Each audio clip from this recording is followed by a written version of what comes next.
कहाँ रह गई ये चंदा? अब तक तो इसे आ जाना चाहिए था। रोहन ने अपनी घड़ी में समय देखा था तो 9 बज चुके थे और उसने जैसे ही पीछे पलटकर देखा, चंदा खड़ी मुस्कुरा रही थी। बदमाश, डरा दिया ना हमको। वो हंसने लगी। देखो हम तुम्हारे लिए क्या लाए हैं। ऐसा कहकर उसने अपनी जेब से एक डिब्बी निकाली। सांस लेने की भयानक आवाज सुनाई दी।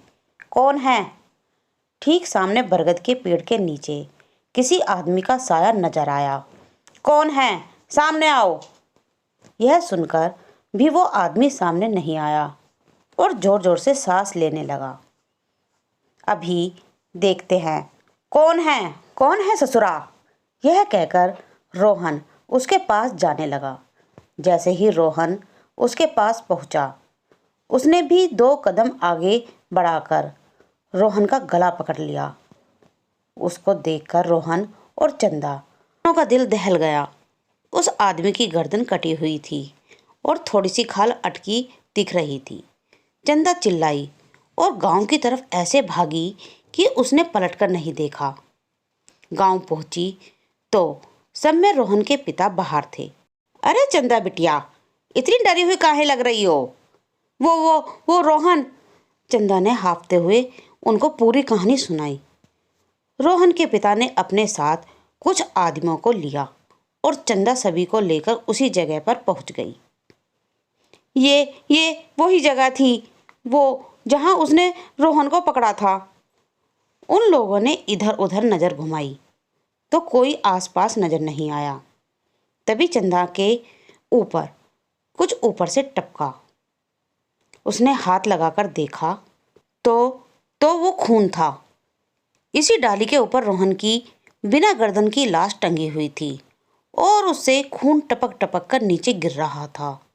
शहर से दूर एक छोटा सा गांव, सरूरपुर।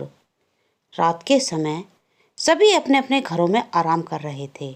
बाबूजी, हम जरा अपने दोस्त महेश से मिलकर आ रहे हैं। उसकी तबीयत जरा ठीक नहीं है। ठीक है, जरा जल्दी आना। जी बाबूजी। ऐसा कहकर वह खुश होता हुआ घर से निकल गया। आज तो सारे दोस्त मिलकर मस्त पार्टी करेंगे, मज़ा आ जाएगा। जंगल का रास्ता पकड़ लेता हूँ, जल्दी पहुँच जाऊँगा। अभी वो जंगल में आगे बढ़ ही रहा था, तभी पीछे से उसको आवाज़ आई।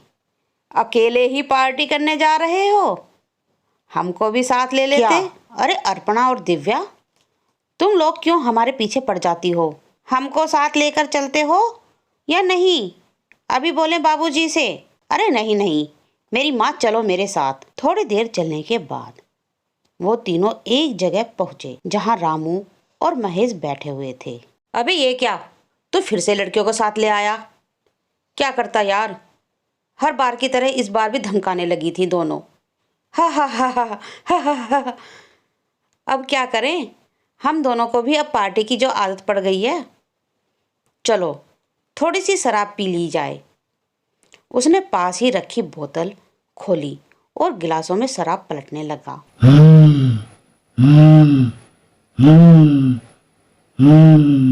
तभी उनको किसी के सांस लेने की आवाज सुनाई दी। उन्होंने देखा तो पांचों के रोंगटे खड़े हो गए। सामने से कठमंडू चलता हुआ आ रहा था। वो चिल्लाती हैं। उन्होंने कदम बढ़ाए ही थे कि तभी कठमंडू ने दिव्या की पीछे से गर्दन पकड़ ली। उसने दिव्या को इतनी जोर से कसा कि उसके मुंह से खून निकल गया। बाकी चारों अब बेहद डर गए और वहां से भाग निकले। दिव्या उसकी पकड़ में दर्द से कर्रा रही थी। फिर वो चिल्लाती है। उसने दिव्या को जमीन पर धक्का दिया और उसके ऊपर आ गया। उसने दिव्या के सीने में हाथ डाला और उसके सीने से खून की धार निकल पड़ी।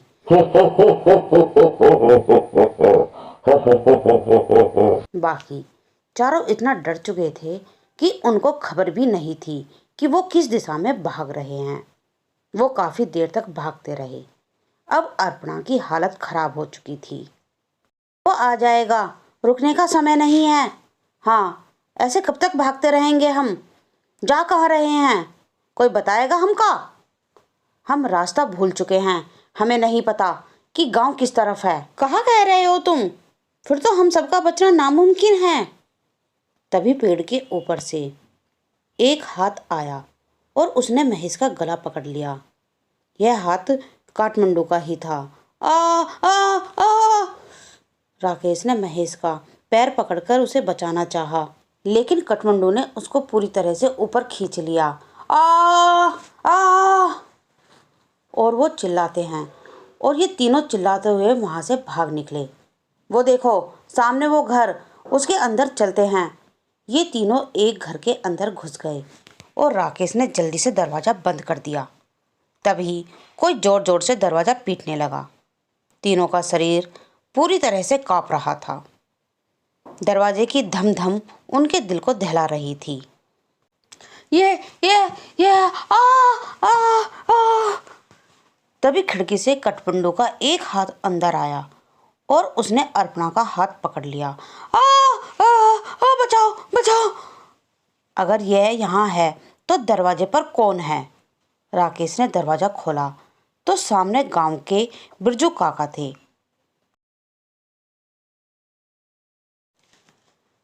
जल्दी से अंदर आए। उन्होंने काठमांडू का हाथ पकड़ा और छुड़ाने लगे। काठमांडू उनको छूते ही चीखने लगा।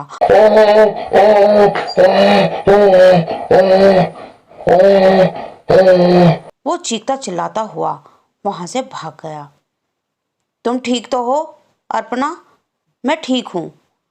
क्या बिरजू काका, तुम लोग यहाँ करने क्या आए थे? वो भी इस समय? हमसे गलती हो गई। बिरजू काका, लेकिन ये कौन है और आपको देखते ही वह भाग कैसे गया? ये काठमुंड है। यह सुनकर वो तीनों एक दूसरे का मुंह देखने लगे। बहुत सालों पहले हमारे गांव में एक डाकू बल्लभ सिंह का बड़ा खौफ था। गांव में एक बूढ़ी औरत रहती थी जिसका एक ही बेटा था। उसने धूमधाम से अपने बेटे की शादी की। शादी के अगले ही दिन डाकू बल्लभ सिंह ने हमला बोल दिया। उसने पति और पत्नी दोनों को मार डाला और सारे गहने लूट लिए। अपने बेटे और बहू को मरता देख बुढ़िया तड़प उठी। बल्लभ सिंह, जिस सोने को लेकर तूने मेरे परिवार को उजाड़ दिया, यही सोना तेरे लिए अभिशाप बन जाएगा। तू कभी नहीं मरेगा, सिर्फ भटकता रहेगा और इस सोने में से हमेशा दूर भागेगा। ये सुनते ही बल्लभ सिंह वहां से चला गया। कुछ दिन बाद बल्लभ सिंह के ही एक आदमी ने उस पर हमला कर दिया। वो उसकी जगह का सरदार बनना चाहता था, लेकिन बल्लभ सिंह तलवार के हमले से भी नहीं मरा। उसकी गर्दन आधी ही कटी और थोड़ी सी खाल में अटक कर रह गई। उसने अपने सभी साथियों को मार गिराया। उसने अपनी उंगलियों में जितनी भी सोने की अंगूठियां पहनी थीं, वो गर्म होने लगी और उसके हाथ जलने लगे। बुढ़िया का श्राप अभी शुरू हो गया था। उसने सभी अंगूठियां उतारकर फेंकी और जंगल में भाग गया। तब से अब तक वो जंगल में ही रहता है। मेरे छूने से वो इसलिए भाग गया क्योंकि मेरे हाथ में ये सोने का कड़ा है। यह कहानी सुनकर वो तीनों हैरान रह गए। चलो यहाँ से निकलो, वो फिर से आ सकता है। बिरजू काका को रास्ता पता था, इसलिए वो तीनों उसके पीछे पीछे जा रहे थे। जब वो जंगल की सरहद पार आ चुके थे, तभी काठमांडू वहां आ गया और उसने अर्पणा का पैर पकड़ लिया। आ आ आ आ बचाओ आ आ तभी राकेश ने बिरजू काका के गले पर नजर डाली। उनके गले में एक सोने की चैन भी थी। उसने चैन को उनके गले से उतारा और काठमांडू की टूटी हुई गर्दन में डाल दी। उसने चैन को गले से उतारने के लिए जैसे ही छुआ तो उसके हाथ भी जलने लगे। वो वहां से भाग गया। उसके बाद वो चारों गांव के अंदर ही जाकर रुके। जब उनको देखा तो गांव वाले इकट्ठा हुए तो उन्होंने अपने साथ बीती हुई घटना बताई। वो दिन था और आज का दिन है। गांव के सभी लोग हमेशा अपने साथ सोने की कोई ना कोई चीज रखते हैं और अभी भी उनको जंगल में कहीं भी काठमांडू नजर आता ही रहता है।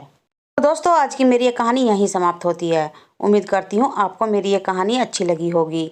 तो दोस्तों, मेरी इस कहानी को ज़्यादा से ज़्यादा शेयर करें, सब्सक्राइब करें और कमेंट लिखना ना भूलें। धन्यवाद।